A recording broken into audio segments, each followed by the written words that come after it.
ఓం నమో గణపతయే శ్రీమన్మహాగణాధిపతయే నమః. శ్రీమహాసరస్వత్యై నమః. శ్రీగురుభ్యో నమః. హరి ఓం. రామాయణానికి సంబంధించి చాలా మంచి ప్రశ్న అడిగారండి.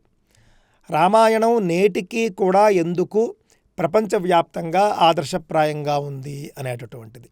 నేటికి కూడా మనం ఎందుకు రామాయణాన్ని మన జీవితంలో భాగం చేసుకున్నాము, నేటికి కూడా రామాయణం మన జీవితాలపైన, భారతీయుల జీవితాలపైన అంతటి ప్రభావం ఎందుకు చూపుతోంది అనేటటువంటి ప్రశ్నకు సమాధానం అండి. రామాయణం అనేటటువంటిది ఒక ఉద్గ్రంథం, మహత్తరమైనటువంటి పరమ పవిత్ర గ్రంథం. ఇది రామచంద్రుడి యొక్క చరితము అన్నారు, అదేవిధంగా సీతామాత యొక్క చరితము అన్నారు. ఇద్దరిది కూడాను, ఏ ఒక్కరిది కాదు. ఒక్కసారి మీరు రామాయణంలో మీరు మొత్తం మీద చూసినట్లయితే కనుక సీత లేకుండా కేవలం రాముడు ఉన్నా, రాముడు లేకుండా కేవలం సీత ఉన్నా కూడా అసలు రామాయణాన్ని మనం ఇంతకాలము మనం పవిత్ర గ్రంథంగా మనం భావించేవాళ్ళం కాదు. ఇద్దరూ ఉంటేనే సంపూర్ణమవుతుంది ఈ యొక్క రామాయణం అనేటటువంటిది. రామాయణ గ్రంథం అండి మీరు చూసుకుంటే థాయిలాండ్ దేశానికి జాతీయ గ్రంథంగా ఉంది. ఈ విషయం మనలో ఎంతమందికి తెలుసండి? ద రామకీన్ అనేటటువంటి పేరుతో థాయిలాండ్ జాతీయ గ్రంథంగా శ్రీరామ వైభవమే ఉన్నది, రామాయణమే ఉన్నది. నేను ఈ శ్రీరామనవమి సందర్భంగా భారత ప్రభుత్వాన్ని కోరుతూ ఉన్నాను, భారతదేశానికి కూడా రామాయణాన్ని జాతీయ గ్రంథంగా ప్రకటించాలి అని. ఇంకెప్పుడు ప్రకటిస్తారండి, ఇప్పుడు కాకపోతే? కావున భారత ప్రభుత్వం ఈ విషయాన్ని ఆలోచించాలి. ఇక రామాయణం విషయానికి వస్తే, రామాయణంలో రాజనీతి శాస్త్రం అద్భుతంగా ఉంటుందండి. రాజకీయం ఏ విధంగా చేయాలో మనకు అద్భుతంగా కనిపిస్తుంది. ఎక్కడికక్కడ రామాయణంలో మనకు ధర్మ సూత్రాలు కనిపిస్తాయి, ధర్మశాస్త్రం కనిపిస్తుంది.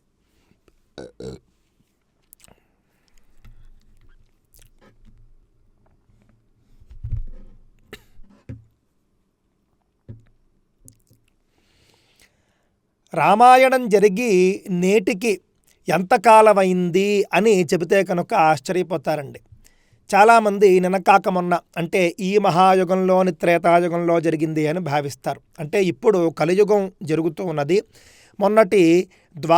నిన్నటి ద్వాపర యుగము, అంతకుముందు త్రేతాయుగంలోనే జరిగింది అని భావిస్తూ ఉంటారు. తప్పండి. విష్ణు ధర్మోత్తర పురాణంలో స్పష్టంగా మనకు దీనికి సంబంధించినటువంటి ఆధారం ఉంది. రామాయణం 24వ మహాయుగంలో జరిగింది. ఇదే శ్వేతవరాహ కల్పంలో 24వ మహాయుగంలో రామాయణం జరిగింది.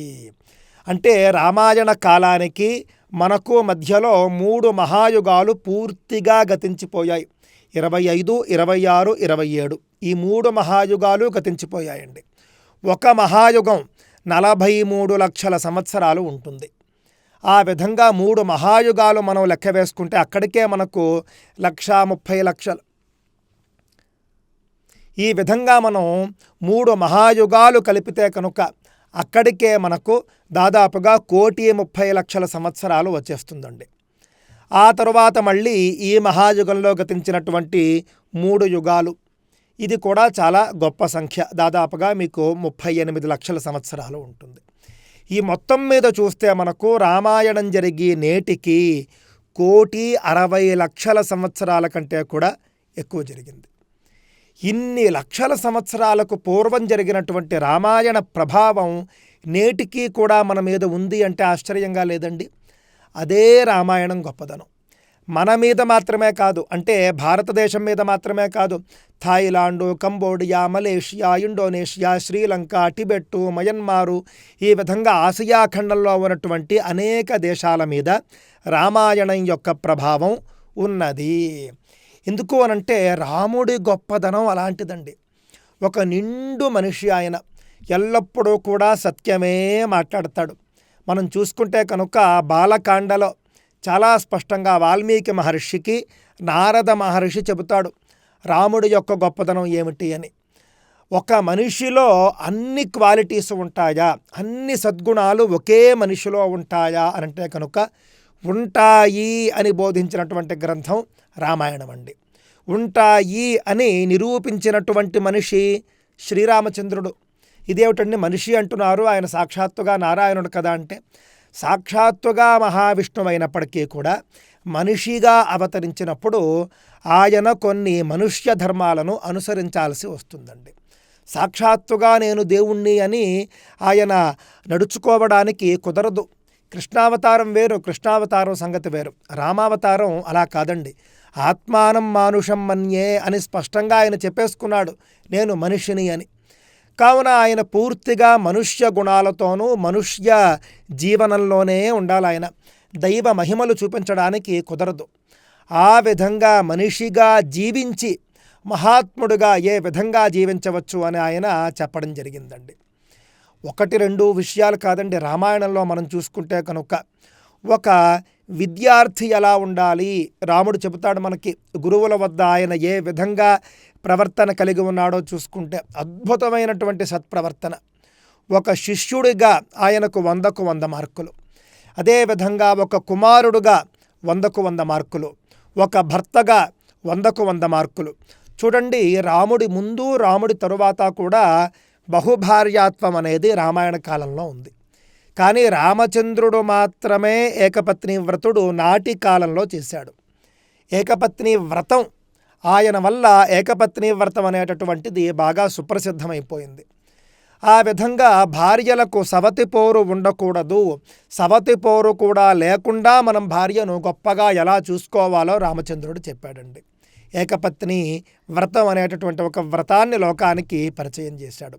ఆ విధంగా భర్త ఎలా ఉండాలి అని రామచంద్రుడు చెబుతాడు. అంతేకాదండి, 2 సందర్భాల్లో సీతాదేవి కోసం రాముడు పోరాడినటువంటి ఆ యొక్క పోరాట పటిమ చూస్తే చాలా అద్భుతంగా ఉంటుంది. మొట్టమొదటి సందర్భం, ఇంద్రుడి కుమారుడైనటువంటి జయంతుడు సీతాదేవి మీద చిన్నపాటి దాడి చేస్తాడు. దానికి ఏకంగా శ్రీరామచంద్రుడు చూపించేటటువంటి ప్రేమ ఎంతో అద్భుతంగా ఉంటుంది. ఆయన మనిషిగా ఉన్నప్పటికీ కూడా జయంతుడికి ఎవ్వరూ అభయం ఇవ్వలేకపోతారు. ఇంద్రుడితో సహా బ్రహ్మ మహేశ్వరులతో సహా ఎవ్వరూ కూడా మేము అభయం ఇవ్వలేము, నువ్వు వెళ్ళి రాముణ్ణే శరణు వేడు అంటారు. అప్పుడు మళ్ళీ జయంతుడు వచ్చి రాముణ్ణి శరణు వేడి చేసిన తప్పుకు క్షమించమని వేడుకున్న తరువాత విడిచిపెడతాడు ఆయన. ఆ విధంగా మొట్టమొదటి సందర్భం. 2వ సందర్భం, రావణాసురుడు సీతామాతను అపహరించడం. ఆ తర్వాత రావణాసురుణ్ణి సమూలంగా నాశనం చేసి సీతాదేవిని ఆయన రక్షించుకుంటాడు. ఆ విధంగా భార్యకు వచ్చినటువంటి కష్టాన్ని తీర్చడంలో ఆయన ఎంత దూరమైనా వెళతాడు, గుర్తుపెట్టుకోండి.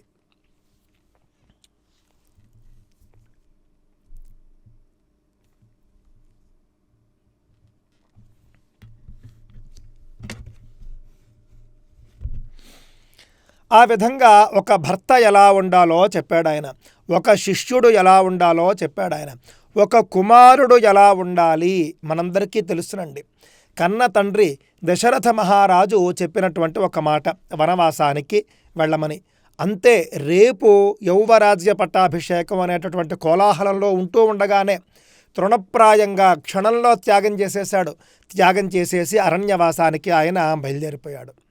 ఏదైనా పవర్ వచ్చినప్పుడు ఆ పవర్ అనుభవించడం అనేది అందరికీ చాలా సంతోషంగా ఉంటుందండి. కానీ ఆ పవర్ని విడిచిపెట్టవలసి వస్తే తృణప్రాయంగా విడిచిపెట్టడం కూడా ఆయనకే చెల్లింది. మనం దేన్నైనా పట్టుకోవడము, అంతే వేగంగా విడిచిపెట్టడం, ఈ 2 కూడా రామచంద్రుడు మనకు చూపించాడండి. ఎల్లప్పుడూ కూడా పవర్ని పట్టుకుని వేలాడడం కాదు, దాన్ని అవసరమైతే విడిచిపెట్టాలి, విడిచిపెట్టగలిగేటటువంటి త్యాగబుద్ధి మనకు ఉండాలి అని మనకు రామచంద్రుడు బోధించాడండి. అంతేకాదండి, ఆ తరువాత మనం చూసుకుంటే కనుక ఆయనకు కన్న తల్లి కౌసల్యామాత అయినప్పటికీ కూడా 3 తల్లుల్ని కూడా ఆయన ఒకే విధంగా గౌరవించేవాడు.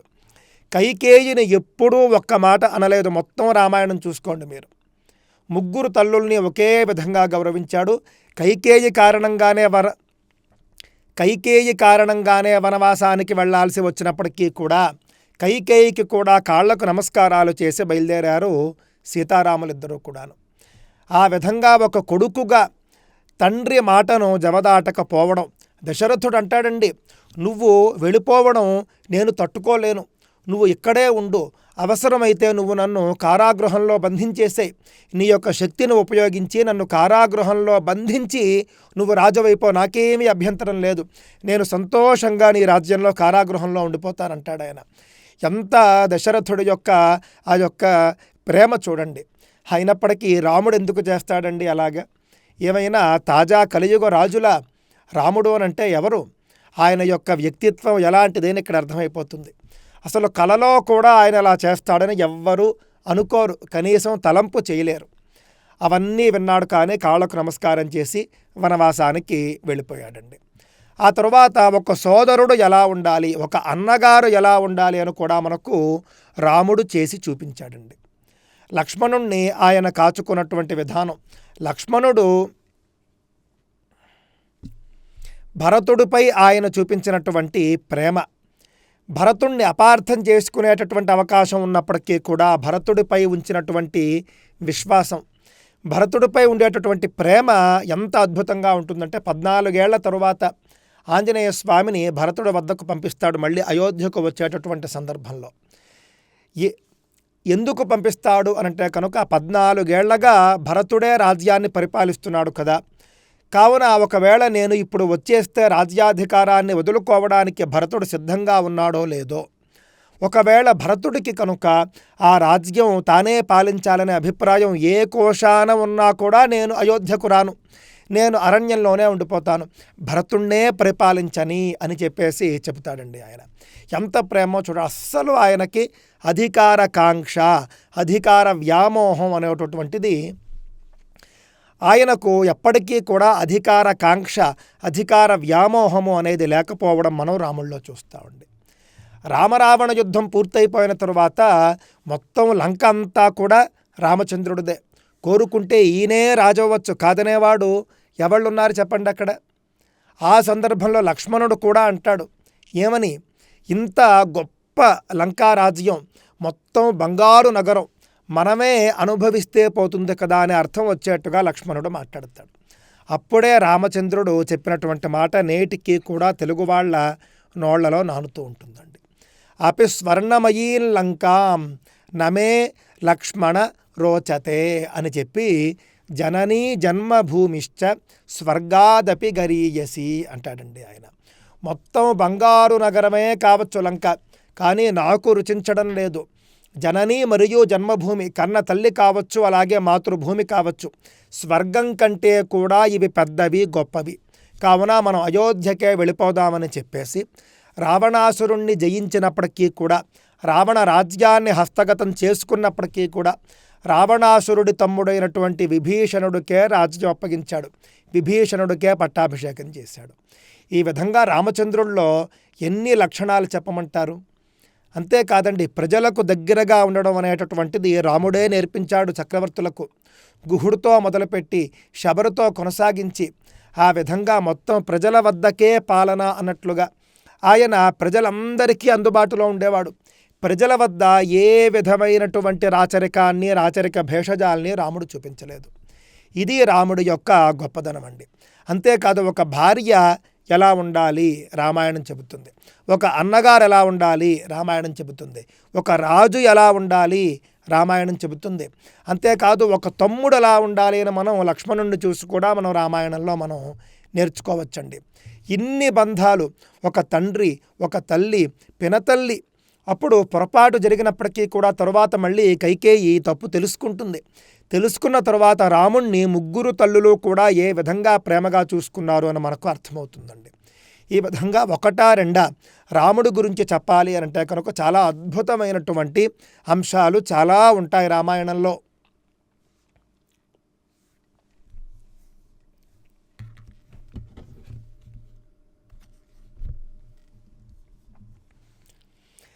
అలాగేనండి, రామాయణం చివరిలో అంటే యుద్ధకాండలో మనం చూసుకుంటే కనుక రావణ సంహారం అయిపోతుందండి.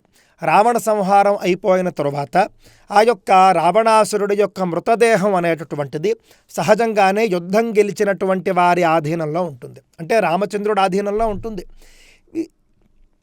విభీషణుడు రావణాసురుడికి అంత్యక్రియలు చేయడం కోసం రామచంద్రుడి యొక్క అనుమతి తీసుకోవడానికి దగ్గరికి వస్తాడు.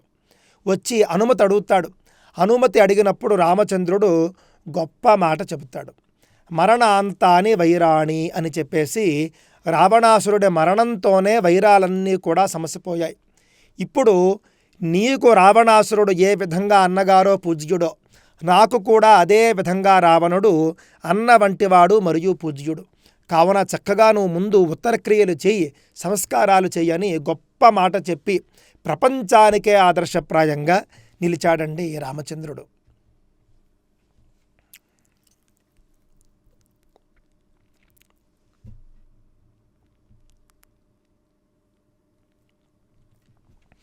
అంతేకాదు రావణాసురుడి యొక్క నాశనంలో మనం చూసుకుంటే రావణాసురుడికి అందరూ మంచి ఉపదేశాలు చేస్తారు, హితోపదేశాలు చేస్తారు. మండోదరి చేస్తుంది, కట్టుకున్న భార్య. అదేవిధంగా తమ్ముళ్ళిద్దరూ చేస్తారండి. కుంభకర్ణుడు చేస్తాడు, విభీషణుడు చేస్తాడు. వద్దు, నువ్వు చేసింది తప్పు, సరిదిద్దుకో అంటాడు. కుంభకర్ణుడు కూడా చెబుతాడు. అంతేకాదు మొత్తం మంచి మంచి మంత్రులు ఉంటారు రావణాసురుడి యొక్క కొలువులో. పెద్దవాళ్ళు చాలామంది ఉంటారు, వృద్ధులు. వాళ్ళు చెబుతారు సీతామాతను అప్పగించేసే రాముడికి అని చెప్పేసి. ఎంతమంది చెప్పినా కూడా వినడు రావణాసురుడు. తమ్ముళ్ళు చెప్పినా వినడు, భార్య చెప్పినా కూడా వినడు, గురు తుల్యులైనటువంటి మంత్రులు చెప్పినా కూడా ఆయన వినడు. నా అన్న వాళ్ళు అంటే మన వాళ్ళు ఎవరైతే ఉంటారో అస్మదీయులు, ఆత్మీయులు, వాళ్ళు చెప్పినటువంటి మాట మనం వినకపోతే ఏ విధంగా నశిస్తాము అని మనకు రామాయణం బోధిస్తుందండి. అంతేకాదు ఇంటి ఆడబడుచును కన్నీళ్లు పెట్టిస్తే కనుక, ఇంటి ఆడబడుచు కనుక కన్నీళ్లు పెట్టుకుంటే మన కారణంగా ఏ విధంగా మనకు కీడు జరుగుతుంది అని కూడా మనకు రామాయణం చెబుతుంది. శూర్పణఖ ఉదంతమే ఉదాహరణ అండి. శూర్పణఖ భర్త విద్యుజ్జిహ్వుడు. విద్యుజ్జిహ్వుణ్ణి రావణాసురుడు యుద్ధంలో ఒక సందర్భంలో పొరపాటును చంపేస్తాడు. పొరపాటును చంపాను అని చెప్పుకుంటాడు ఆయన, ఎందుకు చంపాడో తెలియదు మనకి. ఆ తర్వాత శూర్పణఖ వచ్చి రావణాసురుడి దగ్గర భోరుమంటుంది. పెద్దగా పట్టించుకోడు, విడిచిపెట్టేస్తాడు. ఏదో ఒక స్థలం ఇచ్చేస్తాడు, కొంత సైన్యాన్ని ఇచ్చేస్తాడు. అప్పుడు శూర్పణఖ రావణాసురుడి యొక్క పతనాన్ని మనసులో కోరుకుంది అని చెబుతారండి. ఆ విధంగా భర్తను చంపేసి శూర్పణ యొక్క కన్నీటికి కారణమయ్యాడు రావణాసురుడు. శూర్పణఖ వల్లే రావణాసురుడు నశించాడు, మనందరికీ తెలుసు.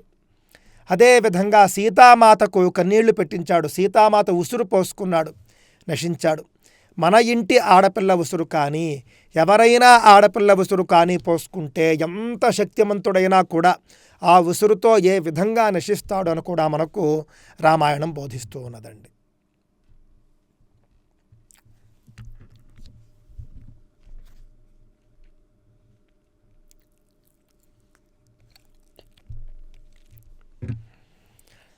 అందువల్ల రామాయణంలో మనం చూసుకుంటే కనుక రాజనీతి శాస్త్రం ఏమిటి, కుటుంబ విలువలేమిటి, సామాజిక శాస్త్రం ఏమిటి, ధర్మశాస్త్రం ఏమిటి, ఈ విధంగా అన్ని అంశాలు కూడా మనకు రామాయణంలో కనిపిస్తాయి.